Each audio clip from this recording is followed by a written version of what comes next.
I just wanted to do a little bit of historical stuff so that everybody has this in perspective. The league has been looking at housing issues for a pretty long time. In fact, I just realized that actually, I just realized that it's November and this month is my 50th anniversary with the League of Women Voters. Yes. Um, but the league I was formerly with has a housing study back in 1969, which was before my time.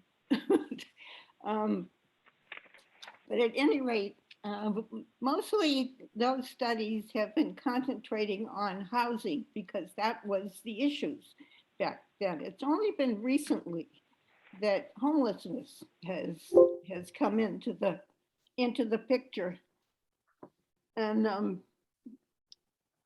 that seems to be the emphasis these days because, while housing is still a critical issue, the homeless problem is particularly of interest here. No.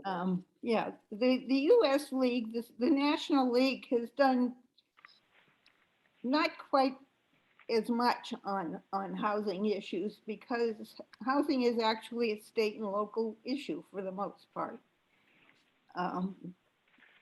But the State League has done a fair amount of work on that. And I looked up what the State League has supported or opposed in this last legislative session. And there were three items in particular that I noted. SB 9, which was supported and signed, dealt with accessory dwelling units, what they call mother-in-law units. And the league supported that, and then it was passed and signed. And then SB 10, which was also we supported, and the governor signed, was zoning up to 10, allowing zoning up to 10 units in a mostly in an urban area, that if the parcel was in a transit-oriented place or when it was doing urban infill. And a third one was SCA 2, concurrent act, which dealt with public housing projects and an attempt to repeal the constitutional part, which said that Californians have to have a vote in order to construct any low-income housing. We're the only state that did that. It has not appealed. It did not pass. However, it's a 2-year bill and may come up again. So we may end up having to vote on that at some point, but we'll see what happens. At any rate, the league's position is actually pretty simple. It says the League of Women Voters of California supports actions to reduce and eliminate homelessness, both sheltered and unsheltered, throughout the state. And after that, there are paragraphs and paragraphs about how we think we ought to do that. So there's some other history and things, but that I can go into about how homelessness became an issue. But we'll let Trudy and Deborah do that. The only other point I want to make is I went to look at what other local leagues in California have done in terms of homelessness studies, and there are quite a few of them. However, I realized that none of them are rural counties. The most rural I could find was Sonoma, and that's not especially rural. So I think what that tells me is we have a unique kind of situation here, and we may be doing some groundbreaking, which is great, because that's what we want to do. The whole purpose of doing this study is to create change. So, Deborah, what can you tell us? Well, I was looking at the homeless population and how the homeless population was counted and why do we count them? And how is that important for funding of homeless programs and services? It is a federal requirement by law that we do a homeless count. It's through the US Department of Housing and Urban Development. It's a requirement to count the homeless that are in shelter versus not in shelter. And Tuolumne and Calaveras, which are the two counties that we're studying for the homeless population, they're part of what's called a Central Sierra Continuum of Care. It's like a consortium of 4 counties. It also includes Amador and Mariposa. And some of the members are a lot of local organizations and county government that's involved in homeless programs and working on the homeless issue. For example, like the Amador Tuolumne Community Action Agency is part of this Central Sierra Continuum of Care. Health and Human Services for both Calaveras County and Tuolumne County. Sierra Hope, Victory Village, which is a veterans group. There's also Mother Lode Job Training and Department of Veteran Affairs. And it kind of goes on and on. It's basically a consortium of all the community groups, including government, that is working on the homeless issue and does the programs. So I'm not showing myself, and I apologize because I'm kind of cheating and going over to a Zoom that I was not able to share. So, or a PowerPoint, I'm sorry. And I am actually on my phone Zooming with all of you because my HP laptop decided to die on me. The mouse decided not to work, so I had to ship it to HP. So anyway, plan B. Plan B. I'm doing it by phone here. Okay, so the homeless population is a collective effort of local folks, some of the organizations I mentioned, and it's a big volunteer effort to count homeless people. It's called a point in time count, or a PIT. And they count sheltered, which is homeless folks that are in emergency, transitional, permanent housing, or rapid to rehousing. Basically, the purpose of counting the sheltered is to demonstrate that the number of beds that are available for on an emergency transitional basis, and also the services that are available for the homeless. Versus the unsheltered population. And this is the tricky part, because being in a rural area, like Brenda said, we're kind of breaking some ground here. But part of the reason why the homeless issue is so challenging is because we are in a rural area, and it's very difficult to count the homeless population because they're scattered, they're in open areas, they're in abandoned places, they're in vehicles, they're in campsites and pretty remote, maybe sometimes rugged areas of the county that volunteers may not be able to get to in order to count them. So I do have some numbers that I wanted to share with you about the homeless population, but I do need to say that they are pretty low. And then I do have another count that was done by the Amador Tuolumne Community Action Agency efforts in the summer of 2017. It's called the Summer Count, which Nan and her husband were a part of.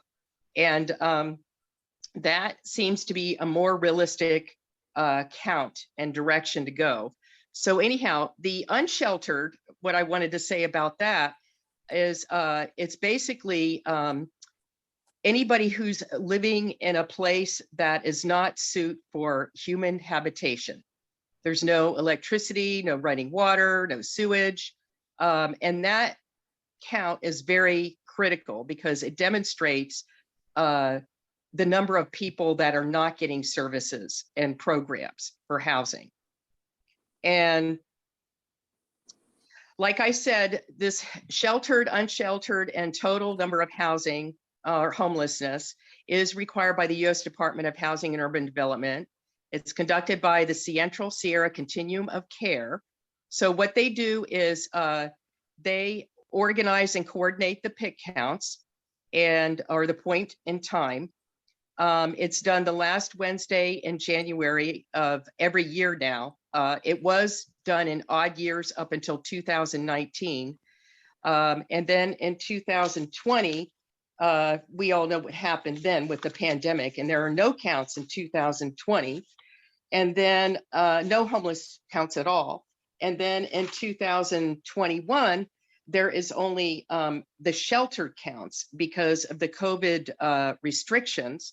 There was only a count of 49 sheltered homeless in Tuolumne last January 2021, and then 31 Calaveras. Well, we all know that there are a whole lot more homeless than 31 and 49.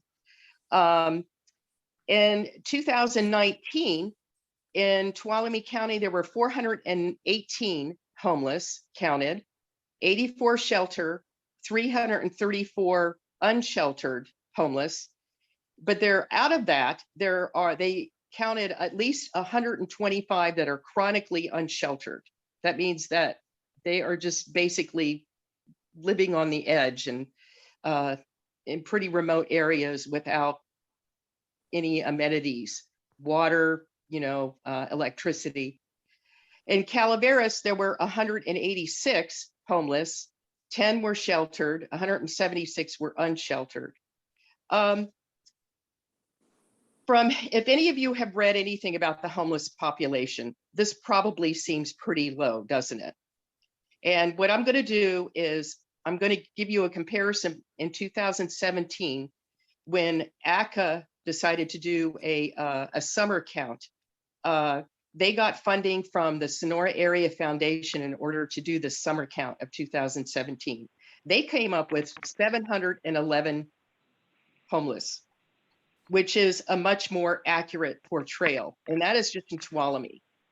What I have for the HUD, and my sources are a combination. They're the Tuolumne County plan to combat homeless, the Calaveras plan to end homelessness, the housing and urban development statistics.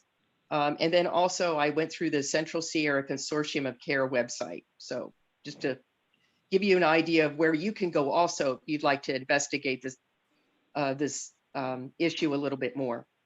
So again, ACA came up with 711 homeless folks in the summer of 2017. But on the HUD count, there's only 189 in Tuolumne and 39 in Calaveras. Well, you do the math. How many times less or more is the ACA count compared to the HUD counts? So there are some issues here in terms of the point in time counts. First of all, the point in time counts are done in the winter time, and they're done in January, which is not exactly the best weather during that time. And so I think the data, and it mentions in the Tuolumne County Plan for Homeless that the data is quite skewed because it's winter, and it's also difficult to get numbers of homeless in a very remote place. The questions that I've had that have really come up for me, because I've come up against some spotty data here with HUD, and then compared to the ACA study, which has seemed more realistic. If funding is connected to these point in time or pick counts, it seems like if you have lower numbers, how much does that really impact homeless programs? How much less money is Tuolumne and Calaveras and Mariposa and Amador counties getting with these low numbers? How can we make change and work towards getting more realistic counts to get a more realistic portrayal of the high numbers of homeless folks? So to get back to the ACA count, which is more realistic, out of the 711 people that were homeless, 177 of those were children. That's significant. And one of the other pieces of this PIT count that was done through ACA is that they listed the reasons. They asked homeless folks their reasons for being homeless. And I thought this was very interesting. And this is also pretty much mentioned in the Tuolumne County and Calaveras plans for homeless too, is that affordable housing, lack of affordable housing, lack of employment, lack of income, addiction, disability, mental illness. It also includes domestic violence, people fleeing from domestic violence. So out of the 711 people that were homeless, 120 of them said that they couldn't find affordable housing. What we are finding, and I'd like to get some numbers eventually, a little more concretely about the actual numbers that we have for shelters. There is a couple in the works, like the city of Sonora just bought a house in Stewart that some of you have probably heard about. And it looks like that may house at least 10 to 15 people. We know that Resiliency Village is working on the issue. They're at least housing 8 to 10 people, maybe up to 12 to 15. And so there are a lot of pockets of organizations and people that are really trying to solve this problem. It's obviously not enough. The homeless numbers are really going up. And we have a lot of services in Calaveras and Tuolumne, but it's not quite enough. And how can we bridge that gap? There is CalWorks to help towards employment. There's the Mother Lode Job Center for affordable housing. There is low income Section 8 housing, but we're finding that the waiting list is 2 to 10 years, a waiting list. People don't leave because, you know, there's such a lack of housing. They just stay. I spoke with somebody at behavioral health who had talked about how there's just no place to put people when they come in for emergency shelters and services. They could get some service and counseling, but there's no shelters, especially for addicted folks, people that have very serious psychological or addiction issues. There's no shelter for them. And also with the shelters that are available through ACA, they are running a shelter in Sonora and also in Jackson, but they are clean and sober places.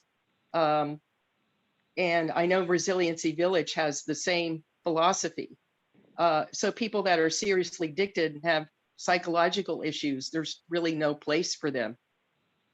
So I guess the takeaway that I wanted everybody to take from this is that, you know, the way that it's set up is that the PIT count is done the last Wednesday. The next one is going to be Wednesday, January 26th of 2022.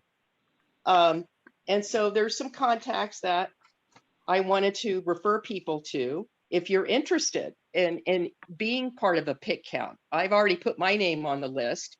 Or if you just want to collect some information through the Central Sierra Consortium as CARE has a wealth of information about funding opportunities and awards for homeless programs. With the federal money, of course, we all know that there are rules and stipulations attached to that. But I'd encourage you to go to www.centralsierracoc.org. You can email a person if you want to do a PIT count. And for local contacts, I contacted ACA, and Eva Cuesto was very open to having people from the league contact her if anyone's interested in volunteering to do PIT. And her number is 533-1397, extension 238. Or for Calaveras County, there's Sierra Hope. And you can dial 736-6792. So there's some contacts. Try to get more PIT volunteers.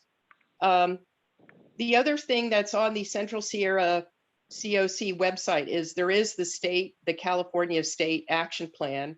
It's only 70 pages long, but it is interesting reading about preventing and ending homelessness in California.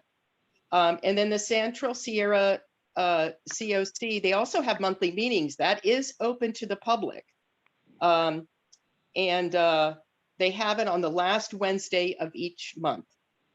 Again, the Central Sierra COC, they are responsible for obtaining federal funding of local programs, but it is attached to these PIC counts. So that's about all I have to say for now.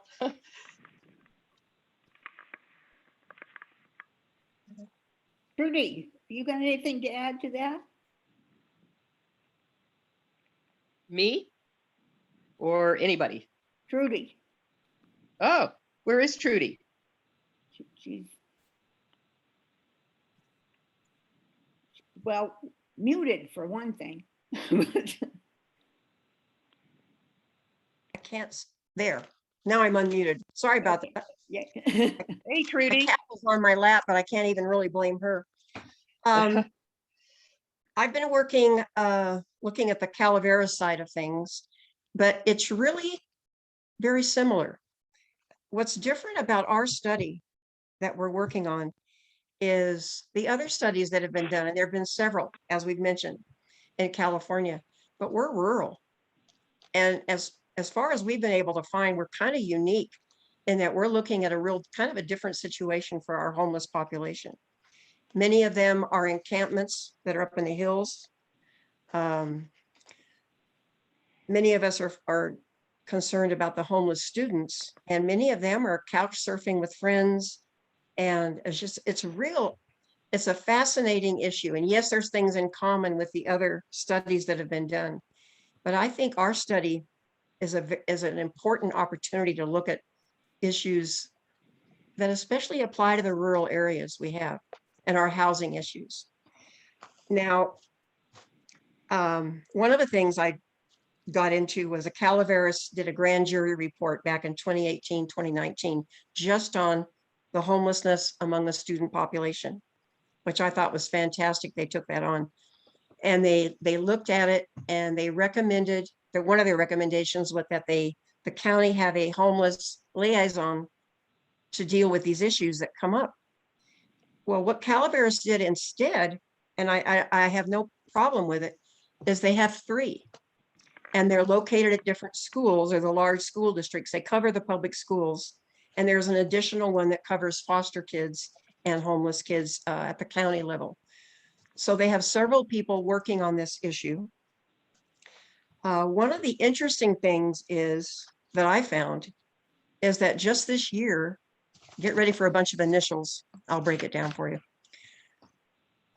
Okay, the ARPESSERHCY fund passed United States Congress. I know, I just love it. Basically, that's the American Rescue Plan, Elementary and Secondary School Emergency Relief Act of 2021 for the Homeless Children and Youth Fund. You need a deep breath for that one.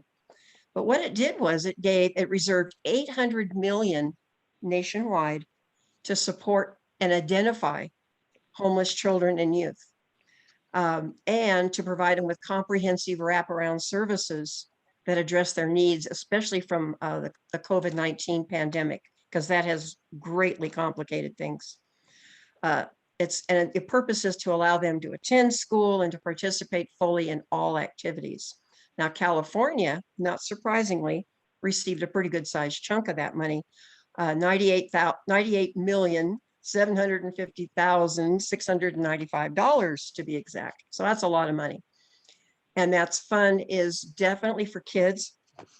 They're calling it the McKinney-Vento Education for Homeless Children and Youth Act. So that's what that's about. And it's providing a lot of services. And from what I've seen so far, the counties seem to be making use. They're trying to identify the students.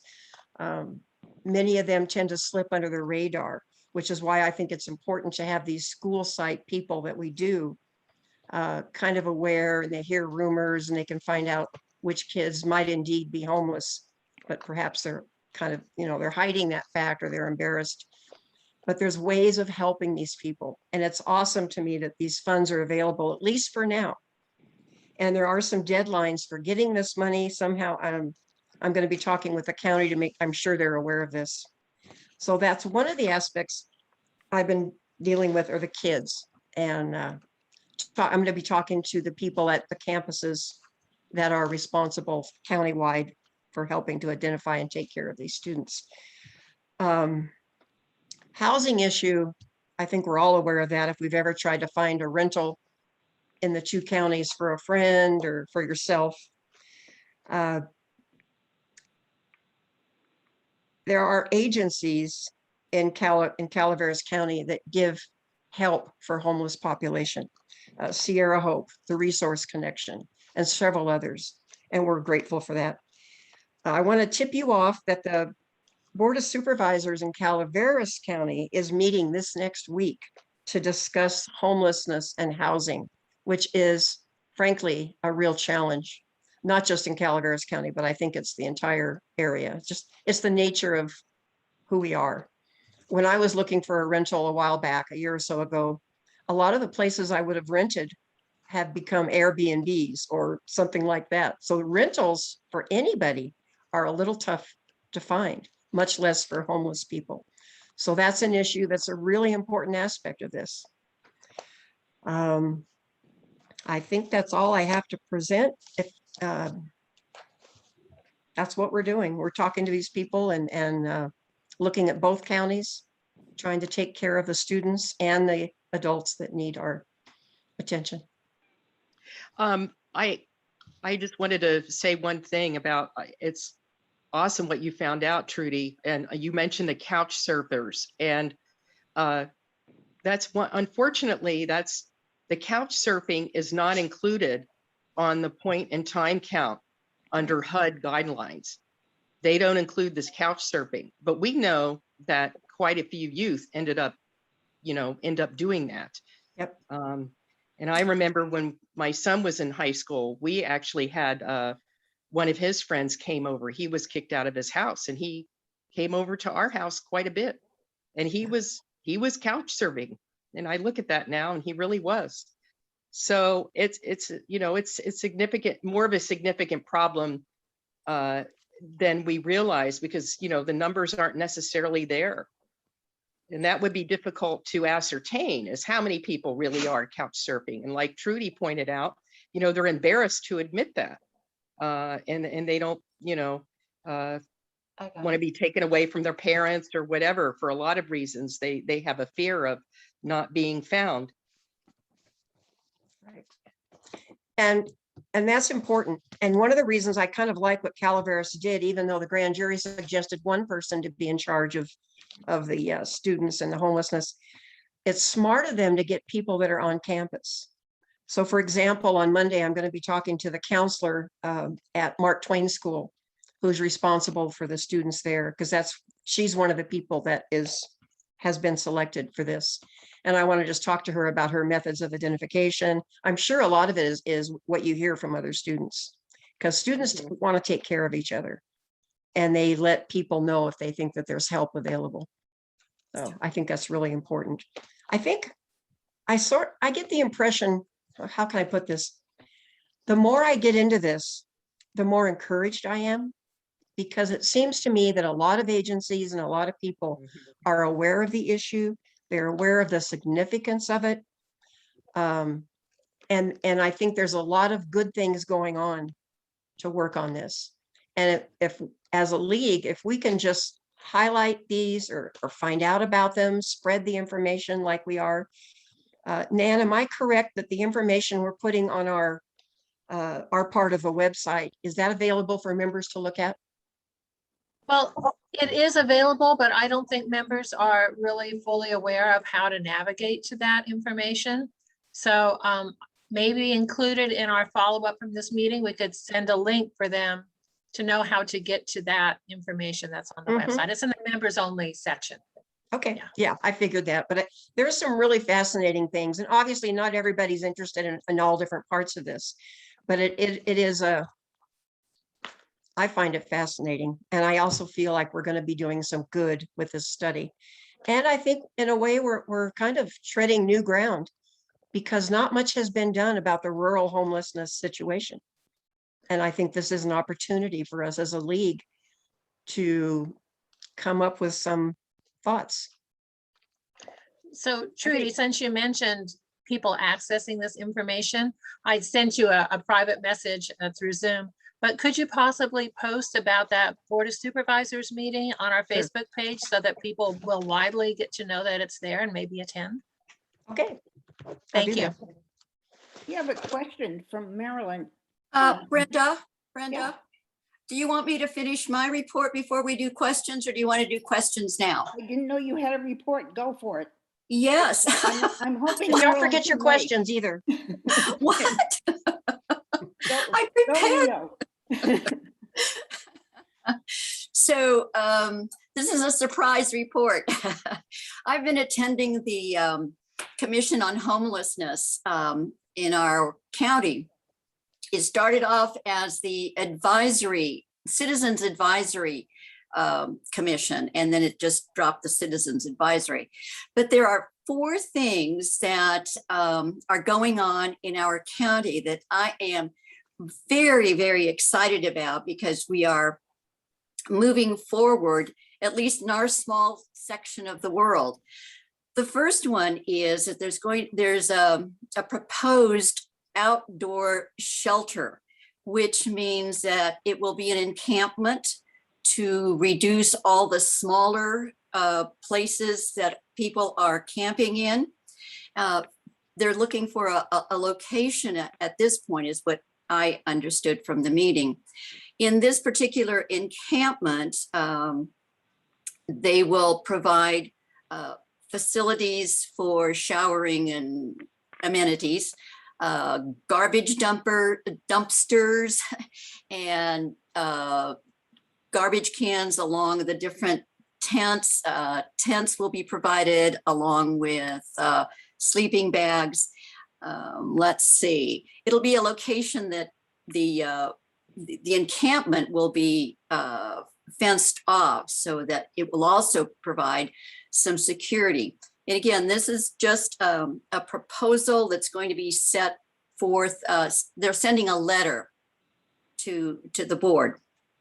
The other piece is a navigation center. And I am really confused as to why it's called Navigation Center. I immediately thought of boats and things, but Kathleen Half is heading this.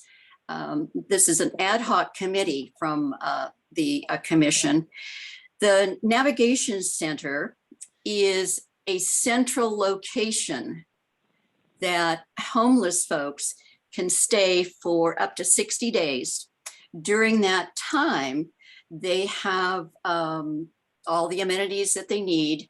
They have lockers for their safe, to keep their valuables safe. And some of the navigation centers, by the way, there are going to be 3, there are already 2 in Sacramento, and a 3rd one is opening soon. Some of them have kennels or a yard for folks, who keep their dogs or the little animals. So that is something that Kathleen Half is working on. They meet every 3rd Thursday, 9 o'clock at the City Council chamber. If you want more information, I would suggest that you contact Supervisor Kathleen Half. Okay, the next big thing, and I got very excited about it, this is a grant that the commission is applying for. They're sending a letter to the Board of Supervisors asking for direction. This is called Project Home Key. And I'll just read what it says, that this is an opportunity for state, regional, and public entities to develop a broad range of housing types. So the commission is looking into developing housing, different housing types. And they talk about included to, but not limited to, hotels, hostels, single families, multifamily apartments, residential, adult residential facilities, manufactured homes. And the part that interested me a great deal was convert commercial properties and other existing buildings to permanent or interim housing for the targeted population. So you have an empty building that could potentially be converted into living facilities for folks. Again, this is a grant that the commission is applying for. They are going to write a letter to the Board of Supervisors for direction on this. That particular grant also includes some wording for student housing, the homeless student population. Let's see. And for you folks who really enjoy doing computer stuff, like Lane, Willie, and myself, they are developing a database to identify resources and funding opportunities. It'll be an inventory of local and regional resources for, for health and housing. Excuse me. Rick Breeze Martin, who was a member, or maybe is still a member, is heading that particular committee. He's also heading a committee for, let me get my notes here, for housing, which is also part of this commission. They're going to meet November the 18th at the ATCA Sonora offices. And that's where the old Columbia Way Hospital used to be, from 1 to 3. And they meet on the third Thursday. Sorry.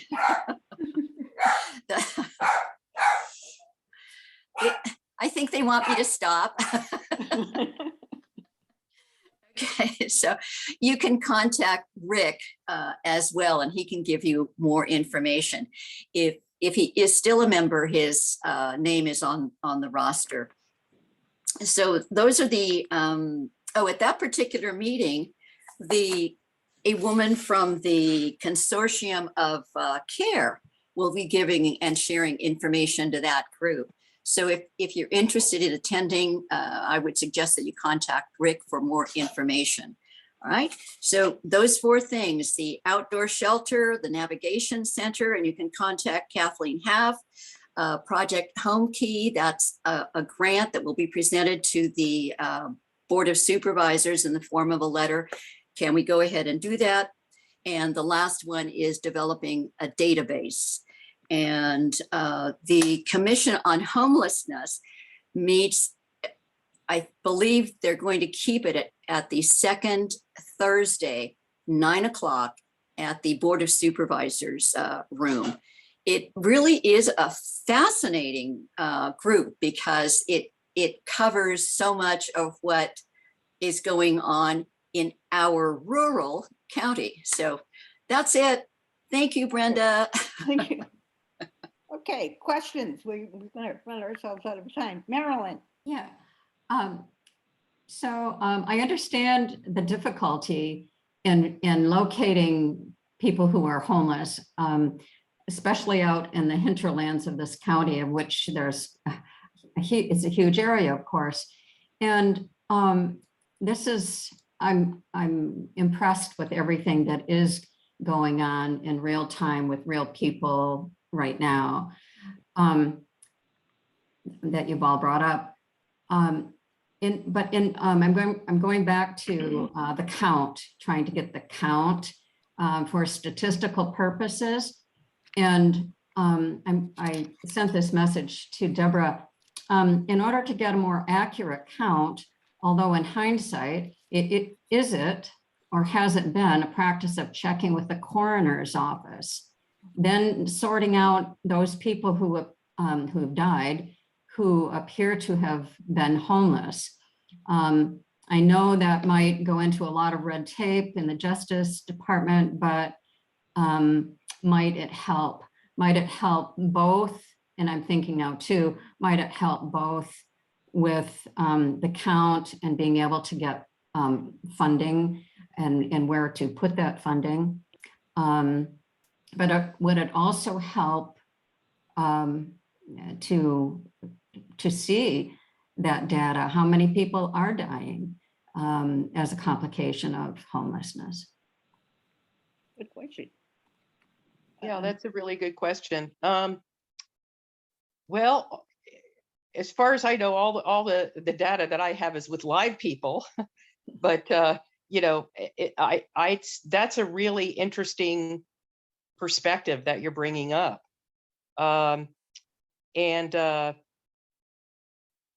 You know, how would you find out that information? You know, and when people die, you know, that would be really challenging to attribute it to a homeless lifestyle, I think.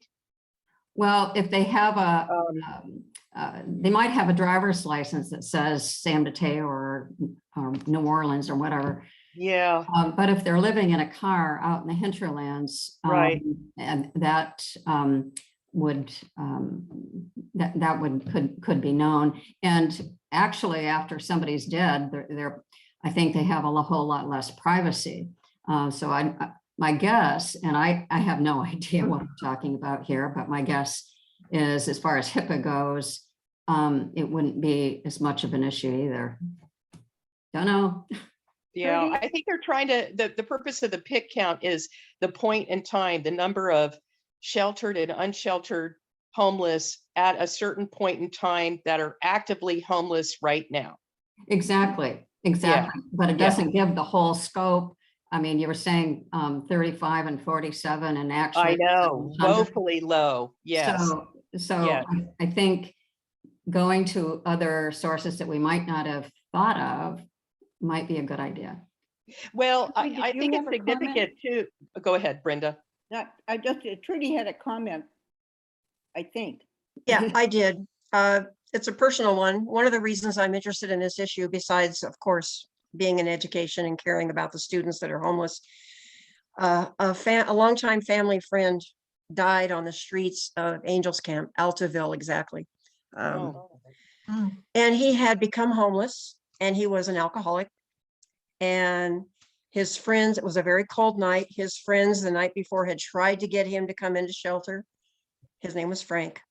And Frank said, no, I get my check tomorrow. I'll be fine. And he wasn't. He died.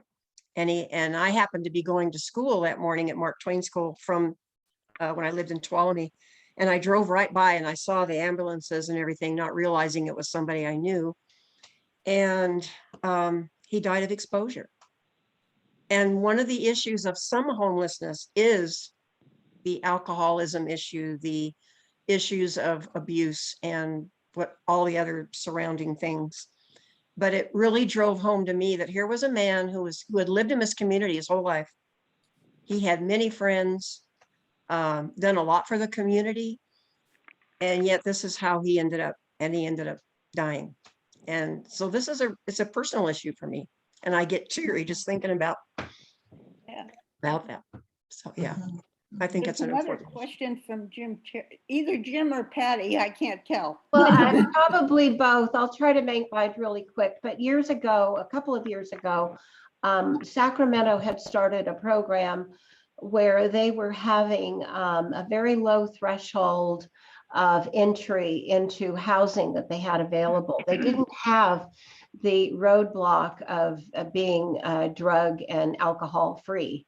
There was no threshold about that. So many of these people were addicted to something, and what was happening, according to this report, it was probably 3 years ago that I heard it, is that once people were in a stable housing situation, the substance abuse issues started getting addressed, and they were having huge success.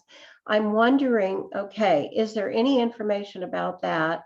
And the second question that I have is, because homeless people are so transitory and And we know what it's like to live here in the winter versus the summer. It's very doable to live outside. So even though those figures look really skewed, summer, winter, is there any way of knowing if the population actually decreases in the wintertime? So those are two questions. Do you know anything that's any housing program or conversation about low threshold entry into housing and the difference in winter, summer homeless? Deborah or Trudy or Brenda or anybody. Yeah. Deborah, did you got any ideas about that? So the low barrier housing, Low barrier. That's yeah, that's okay. You know, that's an interesting concept, because when I spoke with behavioral health, like I mentioned,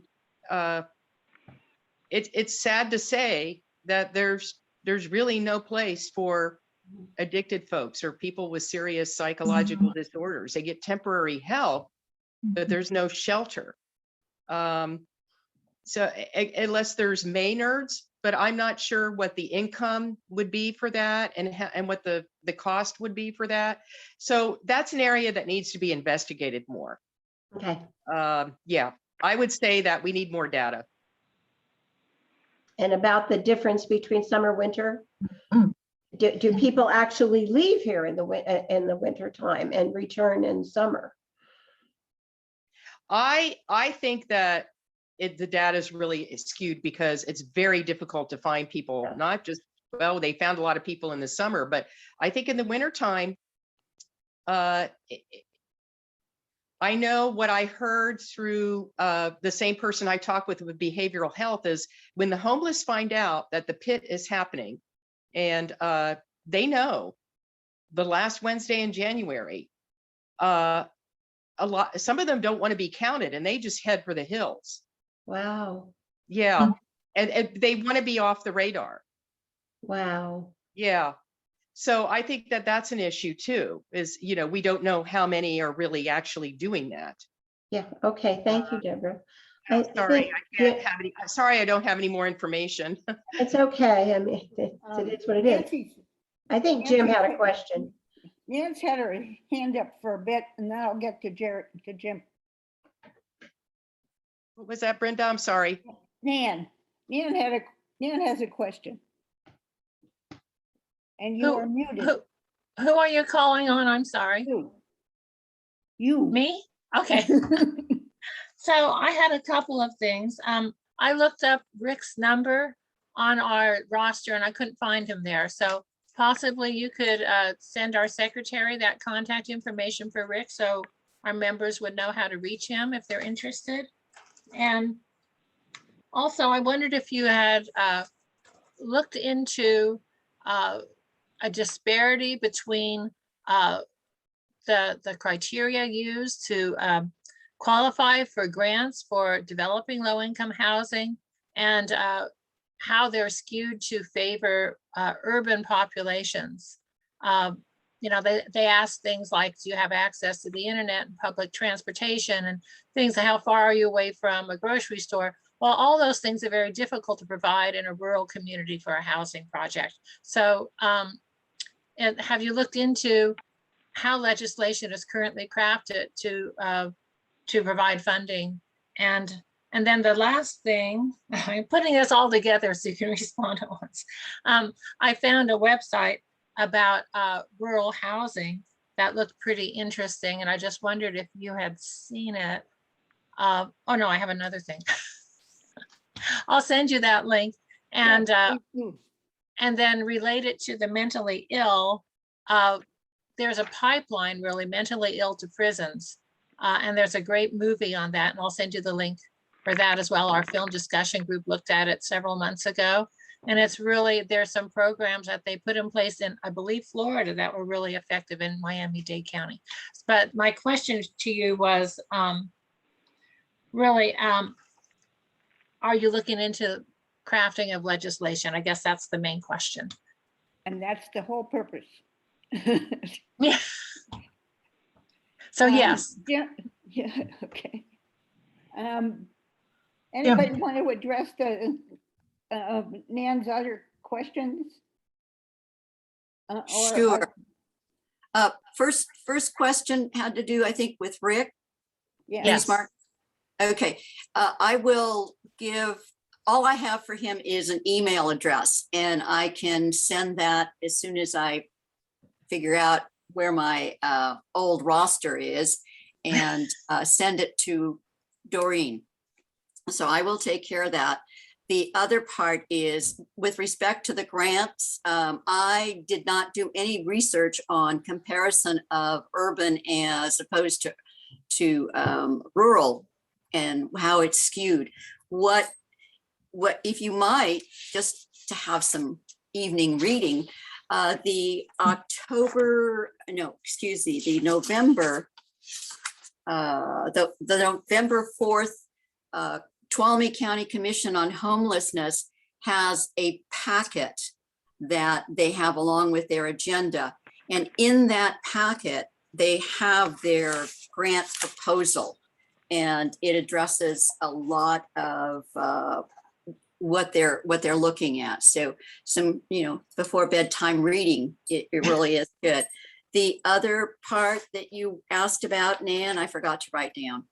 oh, well, and I don't even remember at this point, but with Rick's contact information, could you possibly clear that release with him before we send it out widely? Oh, of course. Oh, yeah. Thank you. I just worry because it's not in our publicly viewed Yeah. roster, so we don't have permission. Or of course, yes. Okay, all right, thank you. Jim, you got a question? Well, yeah, a couple of suggestions for the league to look at. I don't know of any funding source to hire homeless people that are in any of the shelters that we know about now to do the counts. But my guess is that they can get a better count than a Good cop idea. or a probation officer or somebody just walking into a camp that they don't know and trust. So I don't know where that is, but it seems like it's a good way to get some money to people that are in homeless programs and could work. And so that's an area of inquiry. Also, I want to tell you that Judge Laura Krieg is trying to put together a homeless court to try to deal with some of these issues going from homeless into prison stream. And I think somebody from the league that might contact Laura in addition to me, saying we as a league are interested in helping you in that regard would be a big boost to her, and I think might actually facilitate some more some ability for her to raise some money because she's got some community support in ways that might help her to get more to develop that homeless court in some way that treats people with more humanity than just you broke the law, go to jail. Thirdly, I called Rick when we were doing those care calls, and I know Rick personally, and he said, "I'm fine, brother, and I don't really want to be called. I got plenty to do." So I definitely would suggest you call him before you put his name out publicly. I'm in, or out, or whatever. I'm done. Thank you. Any other questions? I just wanted to clarify a little bit more about Patty's question about whether, there was some sort of a pattern of more homeless in the summer and less in the winter. And I just want to read from, I found about the summer 2017 PIC count. This is in the County of Tuolumne Plan to Combat Homelessness.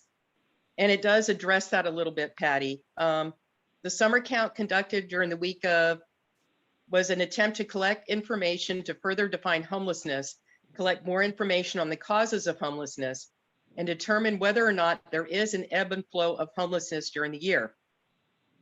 They counted sheltered and unsheltered homeless individuals and families through the summer months.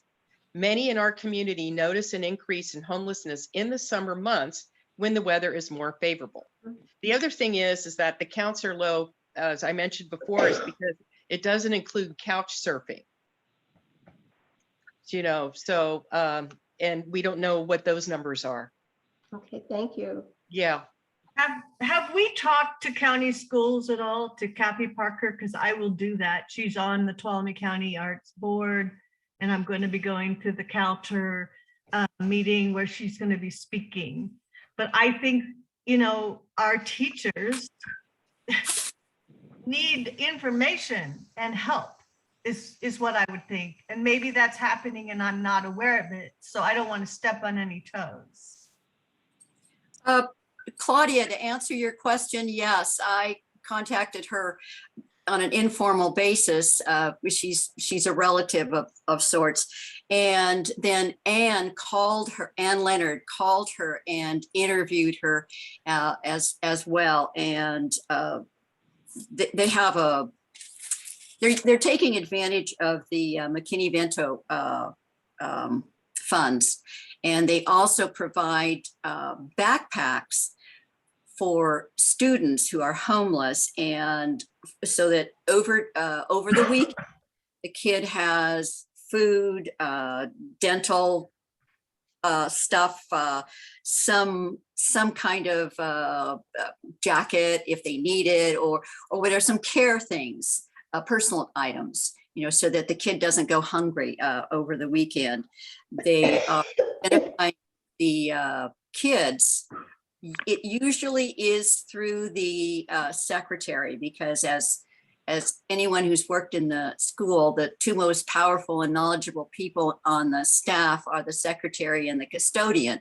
So that's the other one. When a student graduates, which I found really interesting from high school, the county schools office gives them information on how they can continue their education, how to fill out college applications, and if they haven't graduated, then they set them up so that they can do their GED. Let's see what else. They have a mental health support person on staff when, you know, to help any kind of homeless students. And I think that's about all I can remember from the few notes that I took. So they are very, very much aware of our homeless student population, and certainly going sometimes above and beyond, usually above and beyond, to help the kids. We're going over our time, so I think if there's one more question, if there is, if there's not, then we'll continue with the meeting. Brenda, Yeah. Brenda, I just wanted to say, about how many people do you have on your the homelessness study, and can you use more people? Of course, yes. We have maybe 6 or 8 who are more or less regular members of attendees of the meeting, of our meetings, but yes, we can always use more.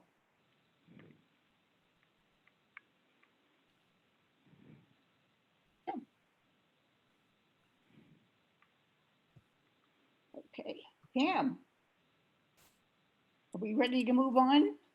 I think so. Okay. Thank you very much, everyone. Okay, thank you. That was very informative. It opened up, I think, a lot of eyes, and I think the group that's studying our homeless issue has done a lot of work.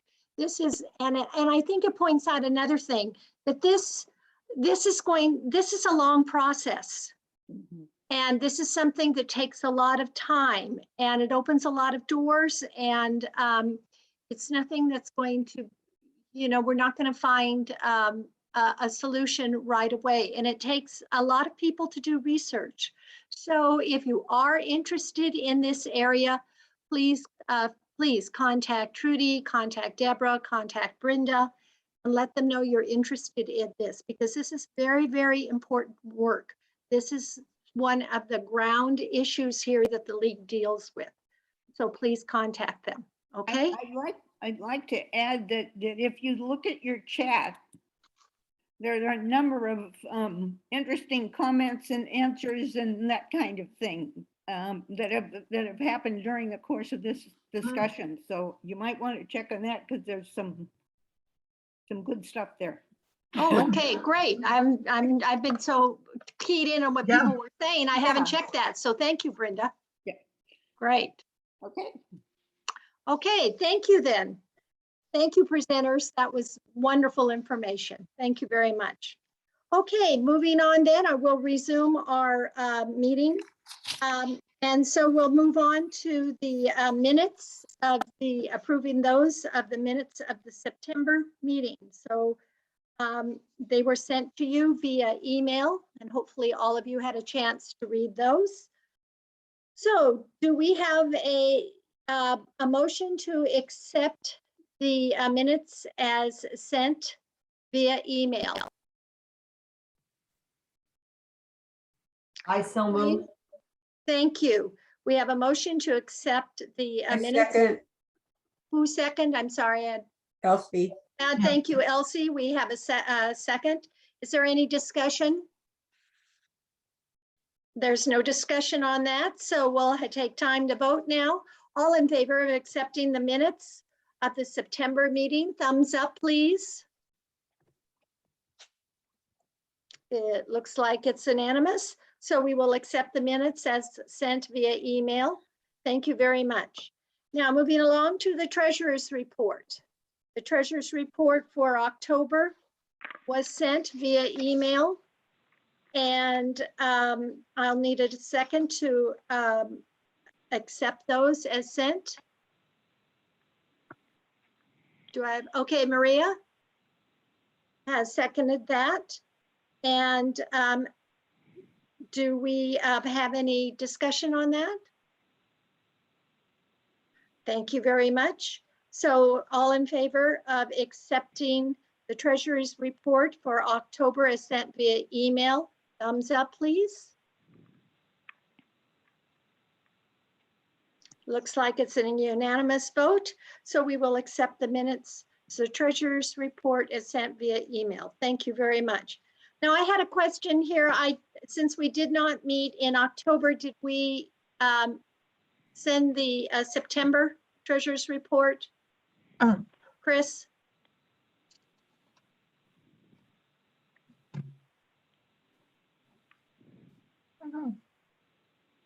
To tell you the truth, Pamela, I can't remember. And Okay. I'm not at home, so I can't. Okay, we will table that till next month and figure it out. Okay, all right. Thank you. All right, then the other thing I wanted to bring up was the reason that, of course, we canceled the meeting for October was to allow people to participate in the Women's March, which was held on October 2nd, which was the same day of our meeting. And we did have members, excuse me.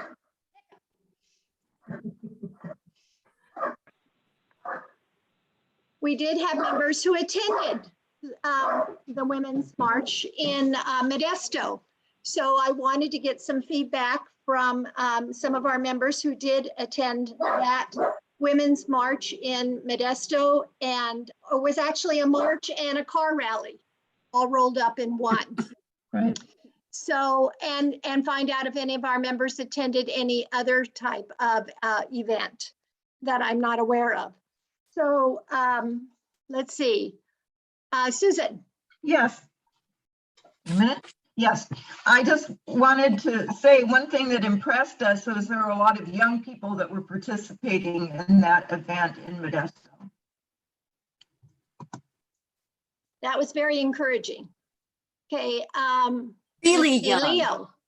No, I was going to say that they were really young, not under 40 and under 30. Yeah. But I guess, yeah, mostly between 35 and maybe in through there. Lots of enthusiasm and a great turnout by the younger generation. Yes, it was very, very positive. Did anybody else attend any other? There were 5 of us that went down to the Modesto Women's March. Anybody else attend any other events? No. Okay, well, thank you for those of you who did. Okay, I should say that I was going to go to San Francisco. My niece and her fiance went, and it was, of course, hugely attended. But my husband was exposed to COVID, so we had Oh. to quarantine and couldn't go. Oh, Yeah, but you didn't get it, did you? no, Oh, but we're good. trying to be safe. Yeah. Oh, definitely. Good. Yeah. Well, I'm glad you stayed safe, Nan. Okay, then, moving on to our committee reports. Nan, you're up for communications. Exciting things are happening, I take it? Lots going on. Let's see, we're working on our training video for the new member T or orientation. I'm meeting with Janet this week to go over totally redoing our organization for Google Drive. She has a lot of experience in that. She did that professionally for a higher education institution. So she's going to really get our stuff in shape there, which will be great. We got our trial membership for the new web platform. So working on getting that up and running. What else are we doing? And just generally working on some training videos to walk people through how to use our resources online. Though we, of course, don't want to put too much effort into showing them how to use our website because that's going to change completely in another month. So, so that's it. Okay, thank you. Membership, Patty, your group has been very, very busy too.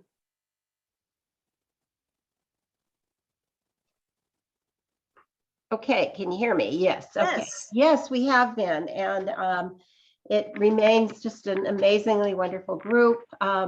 Sue Osborne has stepped up to the plate again for the new member orientation and done a lot of the background work, working. I'll be very brief here, or try to be brief, because I know I'm looking at the time. The new member orientation is November 13th at 2 o'clock. It is a Zoom invite. We have a nice attendance. I think there's going to be about 8 or 9 members. What I would ask of all of you, Trudy, Deborah, Brenda, Nan is working on a presentation. All of the committee chairs, please RSVP yes or no that you would like to be included in this. It isn't essential for you to be there, and if time is a real issue, you're good, but send me updated information that you want people to know about your committees. And I think that's it, other than we're going to continue the care calls until we get to the point where we can meet in person. And I noticed that Jane has a meeting in person for the Observer Corps, and we're thinking about getting together in person starting in January as for a committee meeting. And everybody's been vaccinated and is being very careful. There's lots going on, but that's really what's important, is the new member orientation. We want you to be included, but we don't want to overwhelm the new members with having 20 committee chairs there and 9 new members, to keep sort of a balance. But please let me know yes or no whether you want to be included. Maureen Kelly is going to host that, and we want to make sure she has everything she needs. I think that's it, really. Okay, thank you, Patty. All right, our next committee is the program, and I'm going to excuse them from giving a report out because I think they just did. Except to say, again, people, I encourage you, if you're interested in this, please contact one of the chairs and let them know that you're interested, because as you can see, this takes a lot of work, and more hands, the more the merrier, okay? All right, publicity is Sue Osborne, and Sue's not with us today because she's on the road traveling. I Sue's am. right there. Sue's Oh, where there. are you, Sue? Oh, there you are. I'm sorry. But I don't really have anything to report. I've been Okay. working on the new member orientation more than anything, so. Thank you. Okay, sorry, Sue. I was just going from my notes. Thank you. Well, I had mentioned to you that I wouldn't be home, and so. Yeah. Okay, that's all right. All right, and then last is Jane Braga, but not least. Okay, Jane, take it away. You have been very busy. We have, probably the most interesting thing for everybody that we want people to be aware of is with Observer Corps. And we've been meeting this, just a small group of us. We had a first meeting yesterday because we got permission from the board to do an end of year report for us and for the community about what the Observer Corps commendations and concerns and suggestions regarding the Board of Supervisors and the Sonora City Council. So we'll have another meeting this week, and we hope to have it ready for publication in December, or for submission in December. So we're pretty excited about this. This is our first sort of outreach to the community, to the greater community about what we do. And so we're working hard, and so be on the lookout for it when it comes out. Thank you. And I've seen your outline, and I can tell you it's going to be fabulous. Thank you. Yeah. So, okay. Do we have any questions on any of the reports? All righty then. Okay, for announcements, does anybody have an announcement that they'd like to make that they didn't get into me by chance? I do, but tell me more about what you're allowed to say. Well, it pertains to league business. Okay, never mind then. Okay. All right. I would like to bring up that just as for general information, that right now, I'm sure you're all aware that at the national level, that the John Lewis Voting Rights Advancement Act was just voted down again in our Senate, the National Senate. So if you have a mind to, please contact your our national senators and let them know that the league supports this and making it easier for people to vote, which is, as we all know, the mainstay of our democracy. So fire off a little letter to them stating that you support this, and apply that pressure. You could probably thank them for their yes votes, because our senators. Yes, our senators, yes, I was going to add that. Thank you. Our senators did vote yes for that, and it was a very close margin. So we need just to keep applying that pressure. Okay. So if there's nothing else then, and also President Biden too, because he can apply that pressure too.